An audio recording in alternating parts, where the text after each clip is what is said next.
রসুল নামের ফুলের ঘ্রাণে সবাই মাতোয়ারা হেসে উঠে কুলকুলিরা জাগায় ঘুমের পাড়া জাগায় ঘুমের পাড়া রসুল নামের গান শুনে যে চন্দ্র তারা হাসে প্রিয় নবী ধ্যানের ছবি মনের পাতায় ভাসে ونستغفره ونؤمن به ونتوكل عليه ونعوذ بالله من شرور أنفسنا ومن سيئات أعمالنا من يهده الله فلا مضل له ومن يضلله فلا هادي له ونشهد أن لا إله إلا الله وحده لا شريك له وأشهد أن محمدا عبده ورسوله أما بعد فقد قال الله تعالى في كلامه المجيد والفرقان الحميد أعوذ بالله من الشيطان الرجيم بسم الله الرحمن الرحيم لقد كان لكم في رسول الله أسوة حسنة وقال النبي صلى الله عليه وسلم بعثت لأتمم مكارم الأخلاق أو كما قال النبي عليه الصلاة والسلام وقال تعالى في شان حبيبه إن الله وملائكته يصلون على النبي يا أيها الذين آمنوا صلوا عليه وسلموا تسليما اللهم صل على سيدنا ونبينا وشفيعنا وحبيبنا ومولانا محمد صلى الله عليه وعلى آله وأصحابه وبارك وسلم اللهم صل على سيدنا ونبينا وشفيعنا وحبيبنا ومولانا محمد صلى الله عليه وعلى آله وأصحابه وبارك وسلم الحمد لله আল্লাহ পাক রব্বুল আলামিনের দরবারে অসংখ্য শুকরিয়া আদায় করতেছি যে মহান রব্বে কারীম আপনাকে আমাকে দয়া করে মায়া করে জুমার দিন গরিবদের জন্য হজের দিন মসজিদে আসার মতো বসার মতো তৌফিক দান করলেন সেই মহান রব্বে কারীমের দরবারে সকলেই কালিমাতুশ শুকর আদায় করি আলহামদুলিল্লাহ অসংখ্য দরুদ ও সালাম বিশ্ব মানবতার মুক্তির কান্ডারি আখিরি জামানার পয়গম্বর মুরসাল বিশ্ব নবী মুহাম্মদ রাসূলুল্লাহ সাল্লাল্লাহু আলাইহি ওয়াসাল্লামের উপর যে নবীর উপরে আল্লাহ পাক রব্বুল আলামিন এক পারা নয়, দুই পারা নয়, গোটা কুরআনুল কারীম 30 পারা কুরআনুল কারীম নাযিল করেছেন। জোরে কোন সুবহানাল্লাহ। 30 পারা কুরআনুল কারীম নাযিল করে আল্লাহ পাক রব্বুল আলামিন এই কুরআনের বাস্তব নমুনা হিসেবে তার রাসূলকে পাঠাইছেন। জোরে কোন সুবহানাল্লাহ। কুরআনের শুরু থেকে শেষ পর্যন্ত যা আছে আল্লাহর রাসূলের জীবনের ভিতরে সব আছে। জোরে কোন সুবহানাল্লাহ। আম্মা জান আয়েশা রাদিয়াল্লাহু তাআলা আনহার কাছে একদল লোক এসে প্রশ্ন করলো যে আল্লাহর রাসূলের চরিত্র কেমন, আল্লাহর রাসূলের আদর্শ কেমন। তখন আম্মা জান আয়েশা রাদিয়াল্লাহু তাআলা আনহা তাদেরকে পাল্টা প্রশ্ন করলেন, আফাতাকরাউনাল কুরআন, তোমরা কোরআন পাঠ করো না? কোরআনের শুরু থেকে শেষ পর্যন্ত যা তোমার নবীর আদর্শই তা। জোরে কোন সুবহানাল্লাহ। গোটা কুরআনুল কারীম এর ভিতরে যা আছে সব নবীর ভিতরে আছে। জোরে কোন সুবহানাল্লাহ। অর্থাৎ আল্লাহ রাসূল ছিলেন জীবন্ত কোরআন, জীবন্ত কোরআন। সব সাইট আল্লাহ রাসূলের ভিতরে ছিল। আল্লাহ পাক রব্বুল আলামিন এই কথাই বলতেছেন, লাকাদ কানা লাকুম ফি রাসূলিল্লাহি উসওয়াতুন হাসানাহ, পয়গম্বরের ভিতরে রয়েছে তোমাদের জন্য উত্তম আদর্শ, রাসূলের ভিতরে তোমাদের জন্য রয়েছে সবচাইতে সেরা আদর্শ। আল্লাহ রাসূলকে আমাদের জন্য আদর্শ বানিয়ে দিয়েছেন আল্লাহ। জোরে কোন সুবহানাল্লাহ। আল্লাহ রাসূলের জীবনের ভিতরে এমন কোন দিক নাই যে দিক সম্পর্কে আল্লাহ রাসূলের জীবনীতে কোনো দিক নির্দেশনা দেওয়া হয় নাই, এরকমের কোন সাইট আল্লাহ রাসূলের জীবনের ভিতরে নাই। জোরে কোন সুবহানাল্লাহ।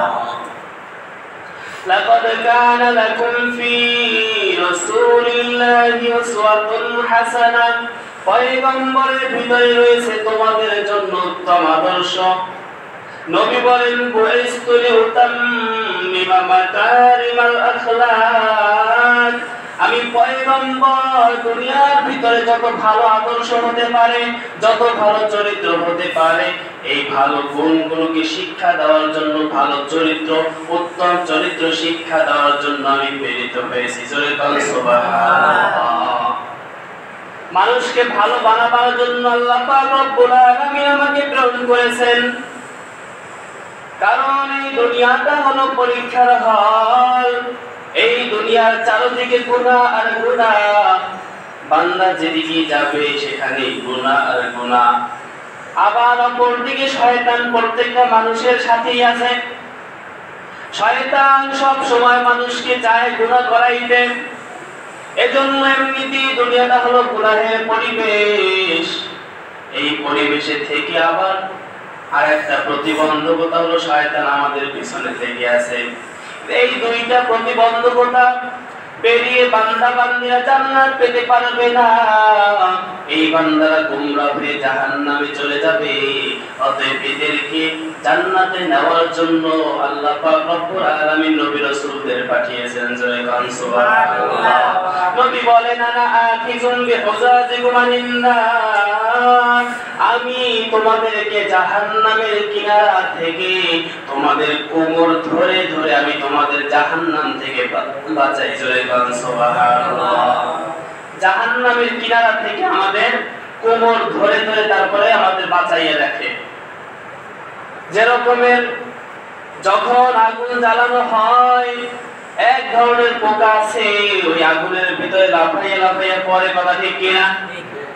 তারা বুঝতেও পারে না যে কিসের ভিতরে লাফ দিতেছে, কিন্তু যে একবার লাফ দেয় সে তো আর দ্বিতীয়বার ফিরে আসে না। সে তো আনন্দের খেলা ওই আগুনের ভিতরে ঝাঁপিয়ে পড়ে। ঠিক ওই জায়গায় আবার একটা মানুষ বসা আছে, ওই মানুষটা পোকাগুলোকে ধরে ধরে তারপরে তুলে সরাইয়া দেয়।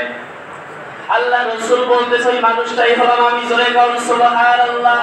দুনিয়ার মানুষ অনেকগুলো গুনাহের ভিতরে মজা পাইয়া জাহান্নামের কিনারায় বসে খেলা করতেছে, গুনাহ নিয়ে খেলা করতেছে।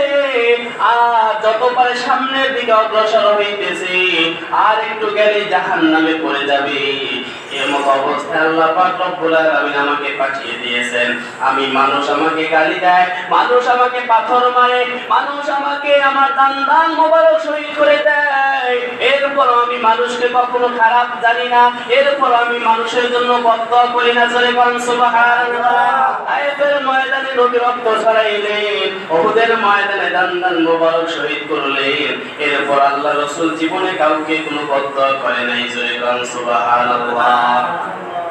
কারণ আল্লাহ রাসূল মানুষকে জাহান্নাম থেকে বাঁচাবার জন্য আসছেন, তিনি মানুষকে বদদোয়া দিয়ে জাহান্নামী বানাবার জন্য আসেন নাই। আল্লাহ রাসূল এত দয়া ছিল উম্মতের জন্য। আম্মা জান আয়েশা রাদিয়াল্লাহু তাআলা আনহা বলেন যে বিশ্বনবী মুহাম্মদুর রাসূলুল্লাহর অবস্থা ছিল এমন, সে যখন রাত্রিবেলা ঘুমাইতে যাইত, কোন উম্মত যদি সে তাকে দেখতে চাইতো সে সজাগ আছে কিনা, যদি কোনো বান্দা চাইতো যে আল্লাহ রাসূল যদি সজাগ থাকে কিছু বলবে, যদি আল্লাহ রাসূলকে কেউ সজাগ পেতে চায়, তাহলে সে রাতের যে অংশে আসবে দেখবে আল্লাহ রাসূল জাগ্রত আছে। জোরে বলেন সুবহানাল্লাহ।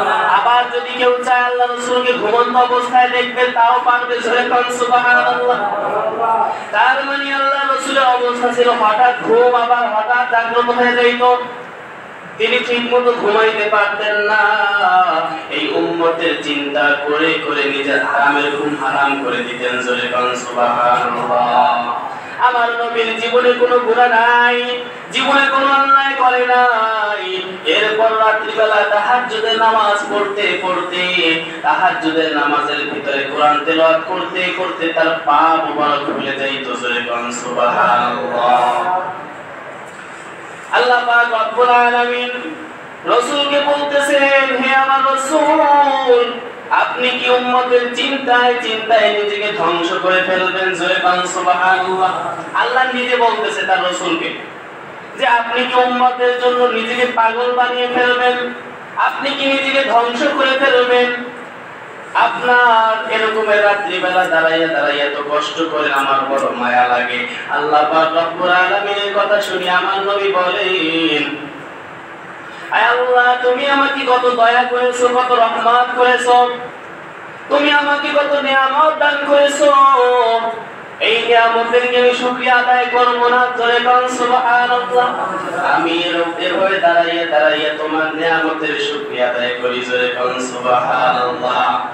আয় আল্লাহ, আমার উম্মত হবে গুনাহগার, আমার উম্মতের জন্য আমি এই ইবাদতগুলো করতেছি, কিয়ামতের ময়দানে আমি আল্লাহ তোমার কাছে এই উসিলা দিয়ে আমার উম্মতের জন্য সুপারিশ করব। জোরে বলেন সুবহানাল্লাহ। কত দয়ার নবী ছিলেন আমার নবী। প্রত্যেকটা নবীর স্পেশাল একটা দোয়া আল্লাহ পাক রব্বুল আলামিন শিক্ষা দিতেন, যেই দোয়াটা পড়ে আল্লাহর কাছে দোয়া করলে সাথে সাথে দোয়া কবুল হয়ে যায়। জোরে বলেন সুবহানাল্লাহ।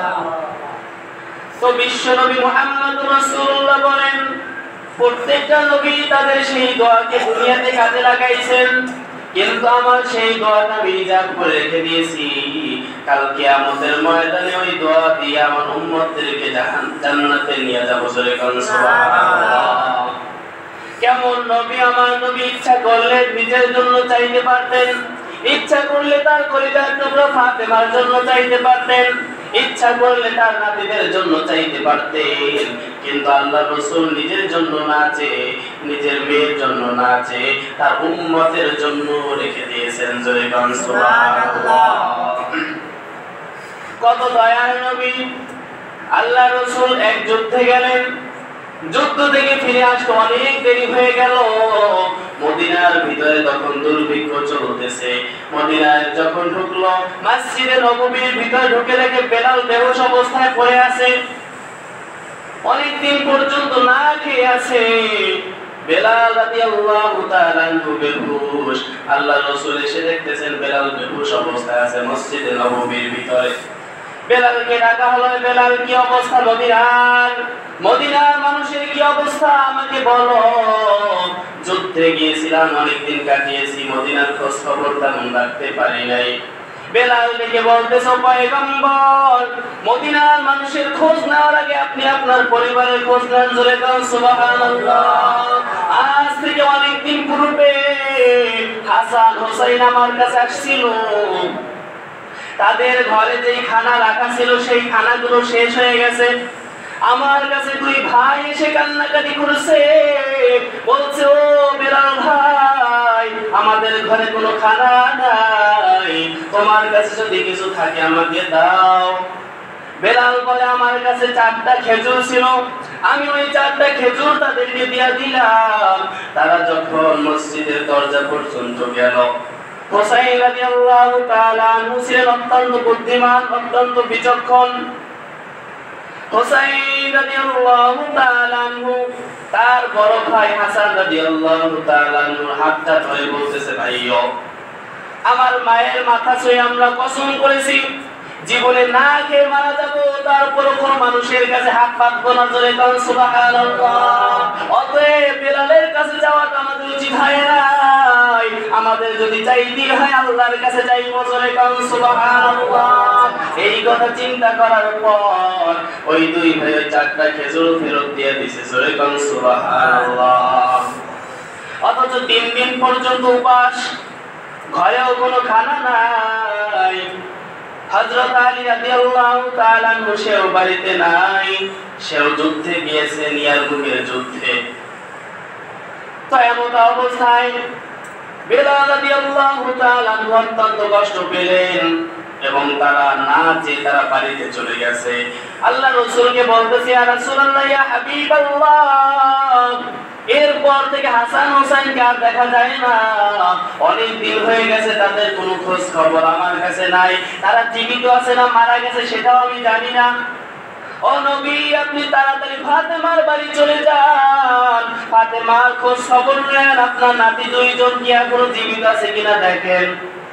আমার নবী যখন এই কথা শুনলেন, বিশ্ব নবী মুহাম্মদুর রাসূলুল্লাহ ফাতেমার বাড়িতে চলে গেলেন। ফাতেমার দরজায় গিয়ে এবার আঘাত করতেছে, ডাক দিতেছে, সালাম দিতেছে, ভিতর থেকে কোনো জবাব আসে না। বারবার ডাক দিতেছে কিন্তু কোনো জবাব নাই। ভিতর থেকে অনেকক্ষণ পরে আম্মা জান ফাতেমা রাদিয়াল্লাহু তাআলা আনহা সে উত্তর দিলেন, হে আমার পিতা, আমি কিভাবে দরজা খুলবো? দরজা পর্যন্ত হেঁটে যাওয়ার আমার শক্তি নাই। জোরে বলেন সুবহানাল্লাহ। দীর্ঘদিন পর্যন্ত না খেয়ে আছি, শরীরটা শুকিয়ে গেছে, শরীরের ভিতরে পর্যাপ্ত কাপড় নাই যেগুলো পরে আপনার সামনে দাঁড়াবো। বিশ্বনবী চোখের পানি ধরে রাখতে পারেন নাই, তার ঘাড়ের উপর একটা বাড়তি চাদর ছিল, চাদরটা যখন দরজার ফাঁকা দিয়ে ভিতরে দিল, আম্মা জান ফাতেমা রাদিয়াল্লাহু তাআলা আনহা অনেক কষ্ট করে দরজাটা খুলে দিলেন। বিশ্বনবী ঘরে ঢুকে দেখতেছেন মা ফাতেমার চক্ষু দুইটা তার চেহারার ভিতর ঢুকে গেছে, তার গালের বস্তুগুলো শুকিয়ে গেছে। নবীজি এই অবস্থা দেখার পর অনেক কষ্ট পাইলেন, কিন্তু তারপরও কিন্তু আল্লাহর কাছে দোয়া করেন, আল্লাহ তুমি খানার ব্যবস্থা করে দাও। অথচ এই ফাতেমা রাদিয়াল্লাহু তাআলা হবে জান্নাতের সর্দার, জান্নাতি মহিলাদের সর্দার হবে আম্মা জান ফাতেমা রাদিয়াল্লাহু তাআলা আনহা। অথচ দুনিয়ার জীবনে তার ঘরে খানা নাই, তার ঘরে খানার কোনো ব্যবস্থা নাই, চুলার ভিতরে আগুন জ্বলে না। ওদিকে হাসান হোসেন বেহুশ অবস্থায় পড়ে আছে, তাদের কোনো হুঁশ নাই। বিশ্ব নবীর গলার আওয়াজ পেয়ে এবার হাসান হোসেন দুজনের হুঁশ এসেছে, দুজনের নানার কাছে দৌড়ে আসছে। নানার কাছে এসে বলতেছো, নানা, আজকে দীর্ঘদিন পর্যন্ত আমরা না খেয়ে আছি, আমাদের ঘরে কোনো খানা নাই। ও নানা, আমাদের কলিজাটা বের হয়ে যায়, আমার পরাণটা বের হয়ে যায়, আমাদেরকে একটু খাবার দেন, যদি খাবার নাই পাই, খাবারের অভাবে আমরা মারা যাব। বিশ্ব নবী চোখের পানি ছেড়ে দিলেন, আল্লাহর কাছে এবার দোয়া করেন, আল্লাহ, যেই হাসান হোসেনকে তুমি জান্নাতি যুবকদের সর্দার বানাইবা, এরা তো কোনো অপরাধ করে নাই, এদের ভিতরে তো তোমার কোনো দুশমনীও নাই। আয় আল্লাহ, এরা তো কখনো কোনো অন্যায় করে নাই। আয় আল্লাহ, আমার হাসান হুসাইনকে তুমি অন্তত পক্ষে একটু খাবারের ব্যবস্থা করে দাও। জোরে কোন সুবহানাল্লাহ। অথচ আল্লাহ নবীও অনেকদিন পর্যন্ত না খেয়ে আছেন, পেটের ভিতরে পাথর বাঁধা। আল্লাহ রাসূল নিজেও ক্ষুধার্ত, পেটের ভিতরে পাথর। এরপরও তিনি নিজের জন্য চাইলেন না, নিজের মেয়েদের জন্য চাইলেন না। তিনি ঘর থেকে বের হয়ে গেলেন, আল্লাহর কাছে দোয়া করলেন। আল্লাহ পাক রব্বুল আলামিন সাথে সাথে জিবরাইলকে বলে, জিবরাইল যাও, আমার হাবিবকে তাড়াতাড়ি বলো জান্নাত থেকে তাড়াতাড়ি রুটি এবং গোশত নিয়ে যাও। জোরে কোন সুবহানাল্লাহ। জিবরাইল আমিন আলাইহিস সালাম জান্নাত থেকে রুটি এবং গোশত নিয়ে আসলেন। আনার পর বিশ্বনবী যখন আবার ফাতেমার ঘরে প্রবেশ করলেন, যখন হাসান এবং হুসাইনকে রুটিগুলো দিল, গোশত দিল খাওয়ার জন্য, হুসাইন রাদিয়াল্লাহু তাআলা আনহু বলে, ও হাসান রাদিয়াল্লাহু তাআলা আনহু বলে, ও নানা, জীবনে আমরা যতবার তোমার সাথে খানা খেয়েছি, কোনদিন তোমাকে না খাওয়াই আমরা খাই নাই। জোরে কোন সুবহানাল্লাহ। তোমাকে আগে খাওয়াবো, তারপরে আমরা খাবো। জোরে কোন সুবহানাল্লাহ। বলতেছে না না, আগে তুমি খাও, তারপরে আমরা খাবো, কিন্তু আল্লাহ রাসূল খাইতেছে না। জোরে কোন সুবহানাল্লাহ। আল্লাহ রাসূল দুই চোখের পানি ছেড়ে কান্দেন। নবীজির চোখের পানি দেখে হুসাইন রাদিয়াল্লাহু তাআলা আনহু বুঝে ফেলেছেন। হুসাইন রাদিয়াল্লাহু তাআলা আনহু বলতেছো, না না, আমি বুঝতে পেরেছি তুমি কেন খাবা না। তুমি হুসাইনকে এত বোকা ভেবো না। তোমার উম্মতেরা না খাওয়া পর্যন্ত তুমি খাবা না, সেটা আমি ভালো করে বুঝেছি। তাছাড়া আমি বুঝতে পেরেছি এই মদিনার ভিতরে এমন কোন হোটেল নাই যেই হোটেলে তোমাকে এত দ্রুত রুটি এবং গোশত রান্না করে দিতে পারে। জোরে কোন সুবহানাল্লাহ। নিশ্চয়ই এটা জান্নাতের খাবার, এই খাবার তুমি উম্মতদের ছাড়া খাবা না। জোরে কোন সুবহানাল্লাহ। অতএব তুমি যদি না খাও, আমরাও কেহ এই খানা খাবো না। জোরে কোন সুবহানাল্লাহ। এই ছিল আমাদের নবী। উম্মতের চিন্তায় চিন্তায় সব সময় নিজে পেরেশানিত ছিল, রাতে আরামের ঘুম হারাম করে দিত। উম্মতের চিন্তায় রাত্রিবেলা তাহাজ্জুদের নামাজ পড়ে পড়ে নিজের পা মোবারক ফুলাইয়া ফেলতো। দৈনিক আমার রাসূল কমপক্ষে, যেই দিন কম করতেন সেদিনও কমপক্ষে 100 বার তওবা পড়তেন আল্লাহর কাছে। প্রতিদিন দৈনিক 100 বার করে আল্লাহর কাছে তওবা করতেন, আস্তাগফিরুল্লাহ এ বলে তওবা করতেন। আল্লাহ রাসূলের জীবনে তো কোনো গুনাহ নাই, কোনো অন্যায় নাই, এরপরও আল্লাহর রাসূল দৈনিক 100 বার তওবা করতেন। যদি জিজ্ঞাসা করা হয়, ও পয়গম্বর, আপনার তো কোনো গুনাহ নাই, আপনি কেন দৈনিক 100 বার করে এভাবে তওবা করেন, ইস্তেগফার করেন? আল্লাহ রাসূল বলতেছে, আমার উম্মতের চিন্তায় আমার উম্মতের ক্ষমা প্রার্থনা করি। জোরে কোন সুবহানাল্লাহ। তাছাড়া আমার উম্মতের জন্য আমি শিক্ষক, আমার কাছ থেকে তারা শিখবে। উম্মতেরা দেখুক আমি নবীর জীবনে কোনো গুনাহ নাই, এরপরেও আমি দৈনিক 100 বার করে আল্লাহর কাছে তওবা করেছি। উম্মতেরা তো আমার গুনাহগার হবে, প্রত্যেকটা উম্মত কোনো না কোনো গুনাহ করবে, কথা ঠিক কিনা? আমার উম্মতেরা হবে গুনাহগার। এই গুনাহগার উম্মতেরা যেন আমার কাছ থেকে শিখে শিখে শিখে তারা যেন তওবা করে। জোরে কোন সুবহানাল্লাহ। আমরা তো জীবনে কত গুনাহ করেছি, কিন্তু আমরা তো তওবাই করি না, তওবাই করতে চাই না, আল্লাহর কাছে কান্নাকাটিও করি না। নামাজ নাই, রোজা নাই, আল্লাহর হুকুম মতো চলি না, রাসূলের তরিকায় চলি না, এরপর আমাদের চোখের ভিতরে কোনো পানি নাই, আমাদের চোখে কোনো পানি নাই, চোখ শুকিয়ে গেছে। অথচ আল্লাহ পাক রব্বুল আলামিন বলেন, আল্লাহ তাআলার ভয়ে, জাহান্নামের ভয়ে ওই বড় বড় পাথর আল্লাহর ভয়ে কান্না করে। আল্লাহর ভয়ে কান্না করতে করতে নহর জারি করে দেয়। জোরে কোন সুবহানাল্লাহ। এই যে ঝর্ণায় গোসল করতে যায় মানুষ, কত আনন্দ করে, কিন্তু মানুষগুলো জানে না এটা আল্লাহ তাআলা একটা মাখলুকাতের চোখের পানি। জোরে কোন সুবহানাল্লাহ। ওই পাথরগুলো আল্লাহর ভয়ে, জাহান্নামের ভয়ে কান্না করে। ওই পাহাড় বেয়ে বেয়ে তারপরে তাদের কান্নার পানিগুলো নিচে পড়ে। তাহলে সেটা একটা আল্লাহর মাখলুকাতের চোখের পানি। সেই পানিতে গিয়া যারা আনন্দ ফুর্তি করে এদের মাথায় কোনো চিন্তা নাই, এদের মৃত্যুর কোনো ভয় নাই। কথা ঠিক কিনা?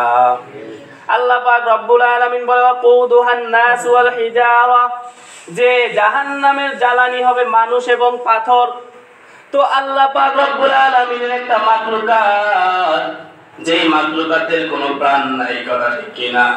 যার ভিতরে কোনো রূহ নাই, এমন একটা প্রাণীও যদি আল্লাহ, এমন একটা পদার্থ, এমন একটা মাখলুক যদি আল্লাহর ভয়ে কান্না করতে পারে, আল্লাহর ভয়ে কান্না করে করে যদি নহর জারি করে দিতে পারে, তাহলে মানুষকে আল্লাহ তাআলা বিবেক দিয়েছে, বুদ্ধি দিয়েছে।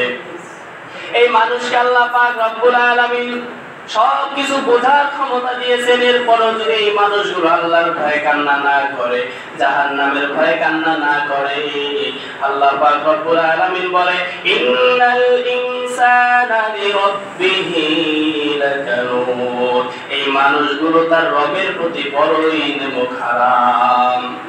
তারা আল্লাহ তাআলার কৃতজ্ঞতা স্বীকার করে না, আল্লাহ তাআলার শুকরিয়া আদায় করে না। কত নিয়ামত আল্লাহ তাআলা দান করেছেন, এত নিয়ামত পাওয়ার পর আল্লাহ তাআলার হুকুম মানে না।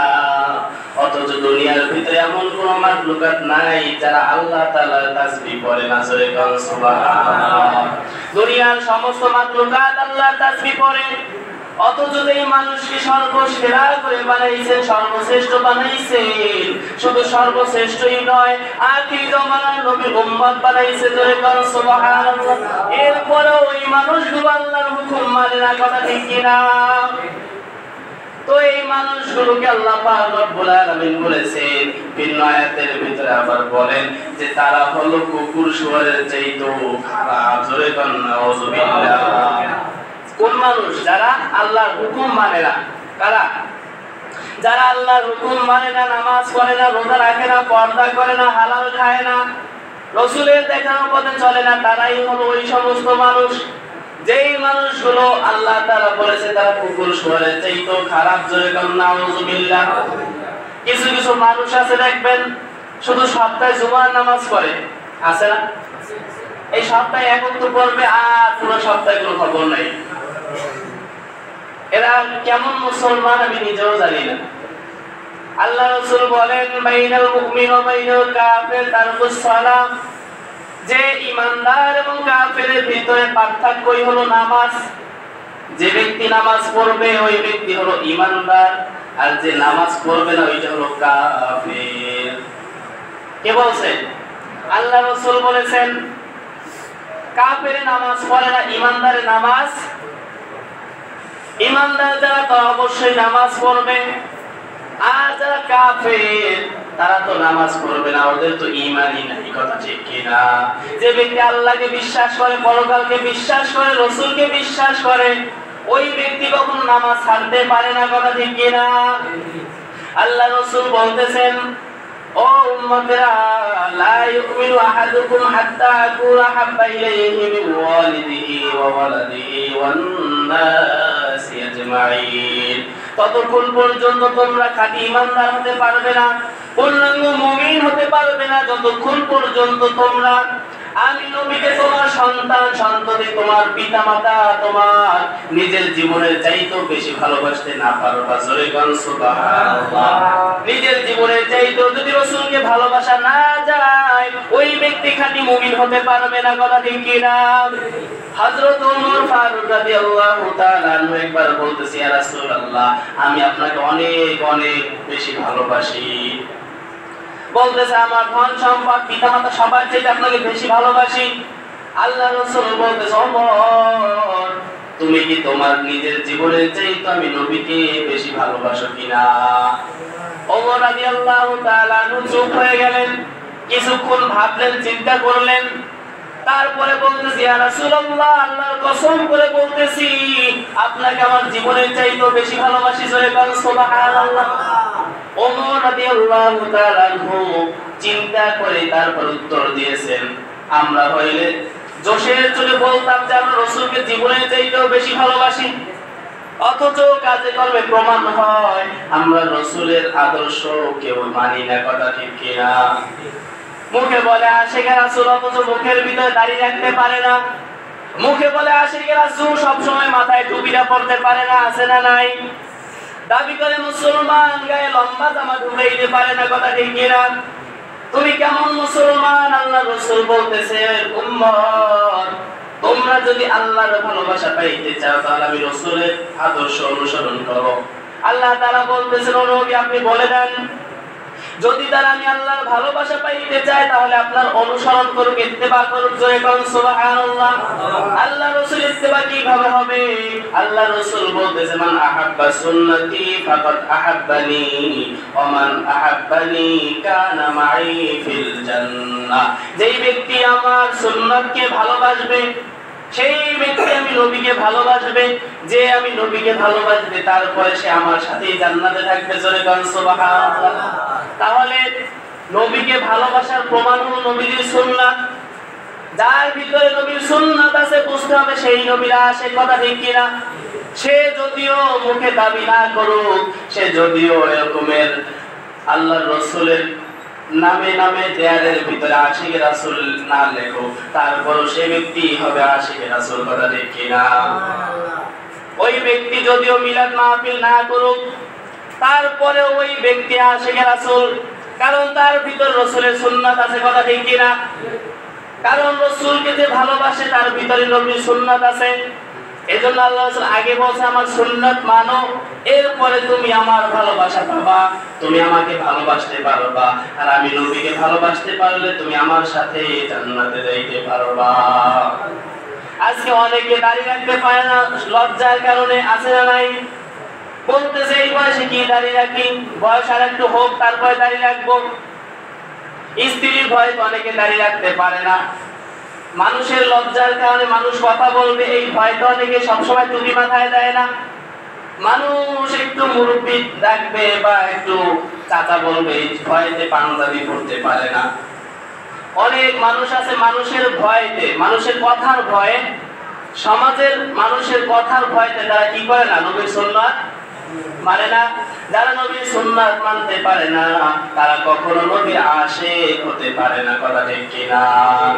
নবীর আশিক হইতে হলে কি লাগবে? নবীর সুন্নাত। কি লাগবে? নবীর সুন্নাত যার ভিতরে আছে সেই কি নবীর আশিক, সেই নবীর মুহাব্বতের মানুষ, সেই নবীর খাঁটি উম্মত। এজন্য নবীর উম্মত যদি দাবি করে তাহলে কিন্তু হবে না, দাবি করতে হলে আগে সুন্নাত মানিয়ে তারপরে দাবি করা লাগবে, কথা ঠিক কিনা? কিয়ামতের ময়দানে একদল মানুষ নবীকে দেখার সাথে সাথে দৌড় দিবে নবীর কাছে ওই হাউজে কাউসারের পানি পান করার জন্য। হঠাৎ করে তাদের মাঝে বেড়া পড়ে যাবে, পর্দা পড়ে যাবে। আল্লাহ রাসূল প্রশ্ন করবে, আল্লাহ আমার এই উম্মতরা আশা ধরছে কিন্তু আপনি কেন তাদের থেকে আমাকে আড়াল করলেন? আল্লাহ পাক রব্বুল আলামিন বলতো আপনার উম্মত নয়, যদিও ওরা উম্মত দাবি করে কিন্তু ওরা আপনার সুন্নাত মানে নাই। ওরা দুনিয়ায় বসে আপনার বিরোধিতা করেছে, ওরা দুনিয়ায় বসে দাড়ি কেটেছে, ওরা দুনিয়ায় বসে আপনার পাঞ্জাবির বিরোধিতা করেছে, কথা ঠিক কিনা? তখন আল্লাহ রাসূল বলবে, সুবহান সুবহান, তোরা আমার একটা উম্মত না। যেই নবীর সিগনেচার ছাড়া, সুপারিশ ছাড়া কোনো মানুষ জান্নাতে যেতে, কোন নবীও আমার নবীর আগে জান্নাতে যেতে, ওই নবী যদি তোমার আমার জন্য সুপারিশ না করে তাহলে তোমার আমার জাহান্নাম ছাড়া আর উপায় থাকবে না। এজন্য ওই নবীকে ভালোবাসতে হবে জীবনের চাইতেও বেশি। আর এটা প্রমাণ হবে সুন্নাতের মাধ্যমে। কিসের মাধ্যমে? সুন্নাতের মাধ্যমে। শুধু রাসূলের মাহফিল করলাম, রাসূলের নামে শুধু এরকম মিলাদ মাহফিল করলাম, এতেই রাসূলের আশিক হওয়া যাবে না। রাসূলের সুন্নাত মেনে তারপরে কবরে যাওয়া লাগবে, কথা ঠিক কিনা? আর আল্লাহ পাক রব্বুল আলামিন বলেছেন যে রাসূলের আদর্শ সবচেয়ে উত্তম আদর্শ, কারণ এই আদর্শ যারা গ্রহণ করবে তারা এই আদর্শ গ্রহণ করার মাধ্যমে 12টি গুনাহ থেকে মুক্ত হয়ে যাবে। জোরে কারণ সুবহানাল্লাহ। কিভাবে দেখেন, একটা লোক যদি টুপি পরা থাকে, দাড়ি থাকে, গায়ে লম্বা জামা থাকে, এই অবস্থায় কিন্তু সে দোকানে বসে বিড়ি ধরাইতে পারবে না। পারবে কেউ? দাড়ি টুপি পাঞ্জাবি নিয়ে তারপরে যায় বিড়ি খেতে পারবে? পারবে না। এই মানুষটা কোনোদিন সিনেমা হলে ঢুকতে পারবে না, কথা ঠিক কিনা? এই মানুষটা কখনো সুদি কারবার করতে পারবে না, এই মানুষটা নামাজের টাইমে দোকানে বসে থাকতে পারবে না, কথা ঠিক কিনা? তাহলে বিধর্মীরাও টিটকারি করবে এই লোকটা কাজটা করতেছে কি দেখো, টুপি দাড়ি সব নিয়ে তারপরে নামাজের টাইমে ঘোরাফেরা করতেছে, অথচ মসজিদে নামাজ চলে। মানুষের লজ্জায় পড়ে হলো ওই মানুষটা নামাজে যাবে, কথা ঠিক কিনা? মানুষের লজ্জায় হলেও ওই ব্যক্তি বিড়ি খাইবে না, কথা ঠিক কিনা? কারণ আল্লাহ রাসূলের সুন্নাতের ভিতরে একটা আলাদা বরকত আছে, এই আদর্শের ভিতরে একটা বরকত আছে। এই আদর্শ যারা গ্রহণ করবে আল্লাহ পাক রব্বুল আলামিন এমনিতেই তাদেরকে অসংখ্য গুনাহ থেকে হেফাজত করবে। জোরে বলুন সুবহানাল্লাহ।